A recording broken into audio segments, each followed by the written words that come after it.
There's a saying going around on the internet that you are the average of your 5 closest friends. Is it true?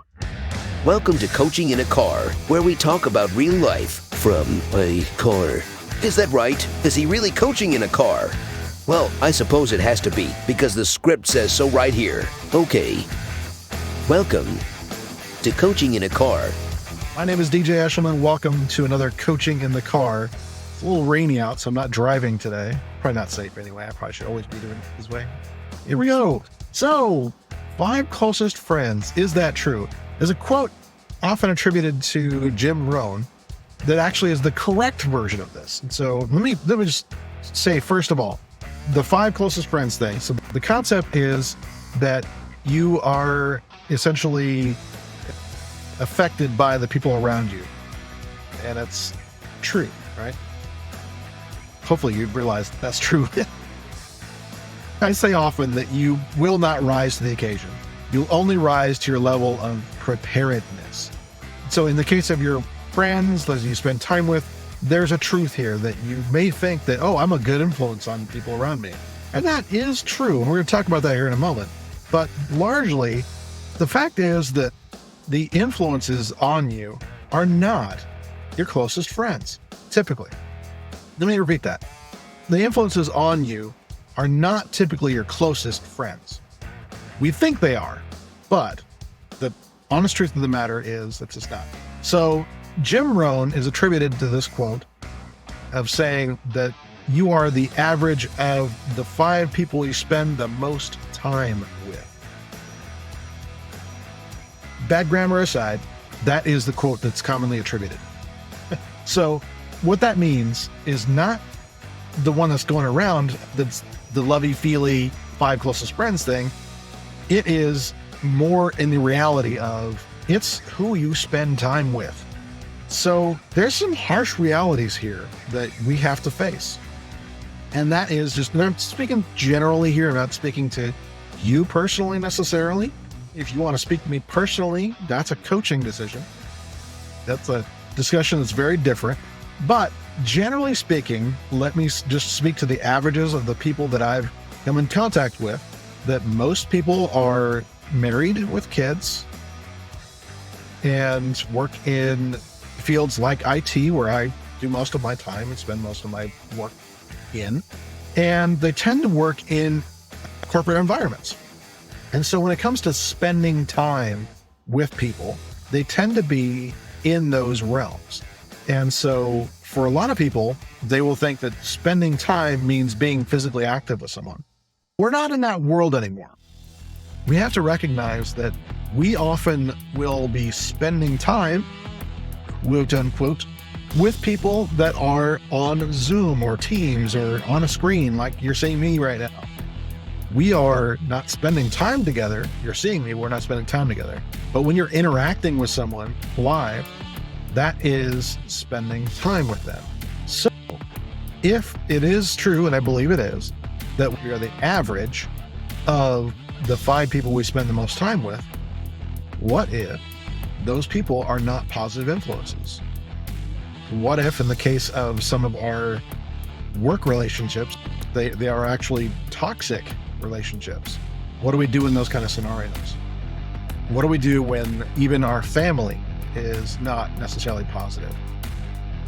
It's a harsh discussion point, because what ends up happening is we are in fact impacting ourselves without realizing it. We don't tend to be able to rise above that. That influence is stronger than we think it is. In those kind of scenarios, there's a couple things. There it is.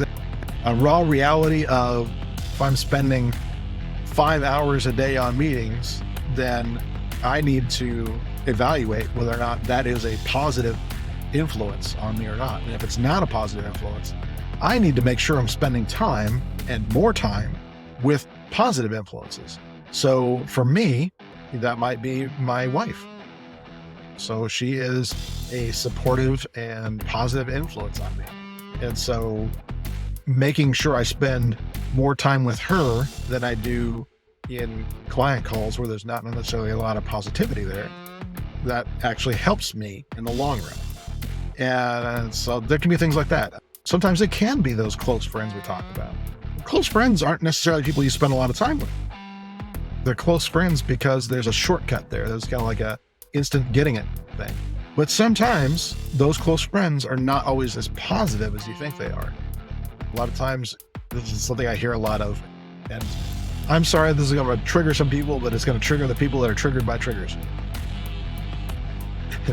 Letting that sink in, all right. A lot of times what you'll find with close friendships is that they become more of those, there's certain words for it, but basically complaining sessions where there are people you just say, they complain about your day or complain about people in your day or whatever that looks like, or politics or things like that aren't building you up at all. In fact, all it's doing is dragging you and them down. I'm not saying you should be dishonest and disgenuine about things that are genuinely hurting your life, but if the only thing you and your friends do is complain about everything going on, that sort of thing, that's not exactly very positive. So that would not be something where that is contributing to increasing your average, is it? And so we have to be honest with ourselves and say, what is going to increase our average in that regards?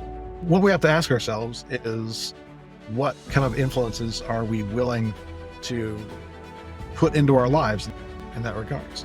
What kind of influences are we willing to say, as far as an amount of time, what does that look like? And so when it comes to that, I do slightly disagree with the Jim Rohn quote of the 5 people you spend the most time with. I think it also has to be a lot of times the amount of influence you have coming in. So I would almost rephrase that as a length of time and intensity of time, that kind of a thing, where, like I said before, if you have 5 hours of meetings and they're taxing on you, then spending even a couple of hours with a positive influence like your spouse might be just what you need. Now, here's the final part that I promised. What if your spouse is not necessarily a positive influence?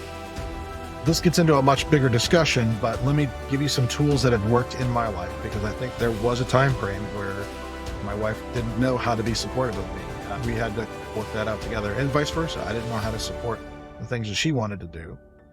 It just came out of a lot of shouting matches, but raised voices and frustrated tones and wanting to not be around each other all the time, that sort of thing. So one of the things we discovered was a book by Dr. Gary Chapman, which is called The 5 Love Languages. Now, this was actually very pivotal for us because we found out how to communicate with each other better by recognizing the kind of needs that each of us have and realizing that I have different needs than my wife has in terms of how we show love to each other or how we like to be shown love. And so having that part of it nailed down helped tremendously with that being a more uplifting and positive time. And I've been able to do this with friends as well. I've been able to recognize that I am very much a acts of service person. And so when I need to receive that, I will tend to gravitate towards friends that are more likely to do that. If somebody's just about giving me gifts and things like that, doesn't really work for me. And if they're like affectionate words and that sort of thing, that actually does work for me. That's a secondary love language of mine. But it's one of those things where if I'm around people that are uplifting in my specific area of need, that tends to be more powerful. And so if I could surround myself with 5 people that are always in that realm and always supporting and serving, gosh, that'd be great for me. I'm curious what it is for you. So let me know. But anyway, I just wanted to give you that tip today, and hopefully that helps you in your life. And hopefully we can do more of these in the future. We'll see. Again, in everything you're doing out there, make sure you're doing little things to leave the world a little bit better than you found them. Awesome. See you guys next time.